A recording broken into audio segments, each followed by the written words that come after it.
We got Mike Scannell here, coach of Grant Fisher, 2 world records in a week. How's that feel? Nice week, huh? Yeah. Well, I always tell you, John, I don't run. But tonight I was screaming because we lost the rabbit about halfway through, so our deal was that I would give him splits, not that he had to do math. So we changed that, so I was giving splits every 200. Where were you? I was at the 200 mark. Okay. The quietest section of the track, which was not very quiet. But the back stretch or the home stretch here was super loud, so there's no way I could talk to him then. But it worked out great. He ran great.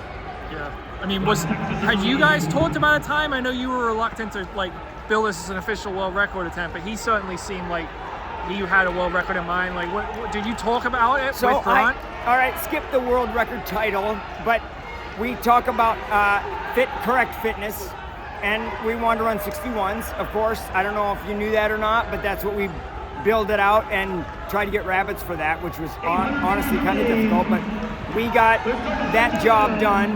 Then the question was, can he hold 61s on his own late? And he's super strong right now, but not, unfortunately, super fast. So I knew the last 5 minutes, I'd say, was gonna go okay. I didn't know what the last 1 minute of the race was gonna go. So dropped the rabbit at 6, run. I knew he was gonna get 4 or 5 minutes of strength.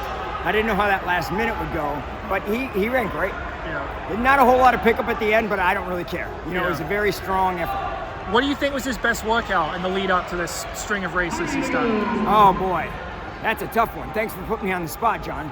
So most of the most important work here is done at very low levels of energies. And so for him, a standard workout is maybe 30 minutes on a scale of 5 to 10, 0 to 10. So 5 being a middle of the road effort level. 5 is 30 minutes at level 5 with about 24 minutes in the afternoon at level 6.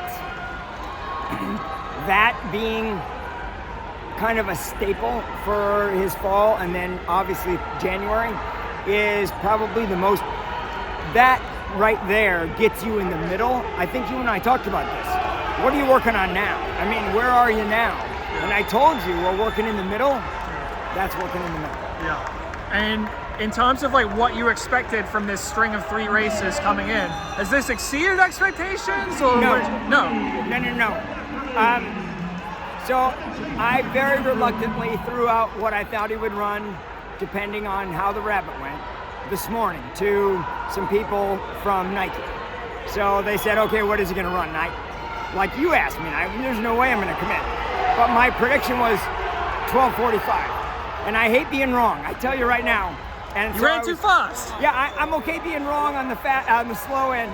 So he ran a little bit faster than that. But my prediction was 12:45. And honestly, if we'd have gotten a little bit more rabbit, he would have run faster. So if he would have just had to work for maybe 4 minutes at the end, I think we would have seen a little bit faster.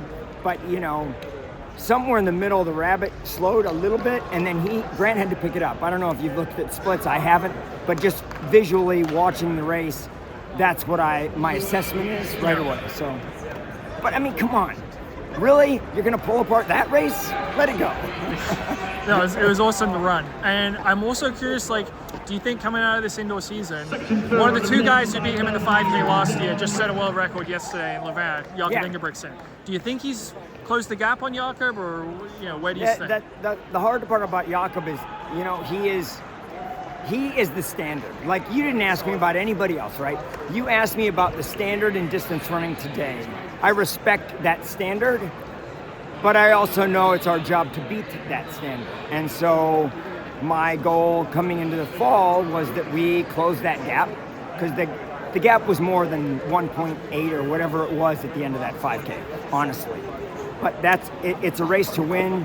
Jakob won the race. Jakob is the gold medalist. Now it's my job to close that a little bit. And I would say the answer to that question is the gap has closed a little bit. But it's not 1.8 is the problem. He's you race to win at that level. That's the most important thing. And the next time we'll see him race will be Grand Slam track? Yeah, so just because of the layout of the year, we got to go down now, because we run We ran solid and strong through January 1. We upped the ante to get through the indoor. Not a lot, but a little. Up the ante, and now we're going to let the body recover a little bit. And then we're going to get back on the horse. Excited to see him when he races again. Really exciting race. It was fun, wasn't it? It was a great atmosphere. The atmosphere was so electric. I love it when these guys get into it, and there's so many athletes here that, you know, look up to Grant, and then also they watch what he does. And, you know, I've said it many, many times. He is so great for this sport that it's phenomenal to see him come out. He puts his best foot forward. It's a great show, and everybody here recognized that show, and I loved it. You know, I like to match the fitness with the mentality, and Grant Fisher doesn't make errors mentally. He just doesn't. All right, and then one last question. This is a Let'sRun.com message board, Hypothetical. No. Oh my goodness, here we go. I'm gonna get in big trouble. College kid posts on the message board, he says, I'm about 29-30 shape. If I had a year to train and Grant Fisher wasn't allowed to run a step for the next year, who would win in a 10K a year from now? Nice hypothetical. What about the plane landing on the treadmill? Can't I answer that one? Can Grant Fisher run 29:30? Well, first of all, I want to see that kid run 29:30 in a year. What's his PR? Oh, I think it's 29:30, so he might have a year to train and improve. Oh, and so he might get faster. Maybe. So can Grant Fisher run 29:30 not taking a step? No training at all? Can he ride the bike? He just does sort of regular recreational activities, but he's kind of retired. No, like, specific training for an endurance event. Oh boy, how much? What are the odds? I'm gonna take. It's not. I mean, I'm just saying, who's gonna like? Do you think? Are you betting on Grant? Or are you betting on this random college? So kid? You're basically asking me, will he drop 30 seconds in 1 year with no training? And I'm gonna put my money on Grant. Okay. So he beats the 29:30. Okay. So he's at 26:30 or wherever his fitness is now. Right. That's 30 seconds a mile. Yeah. Yeah. I'm gonna keep my money with the guy I know.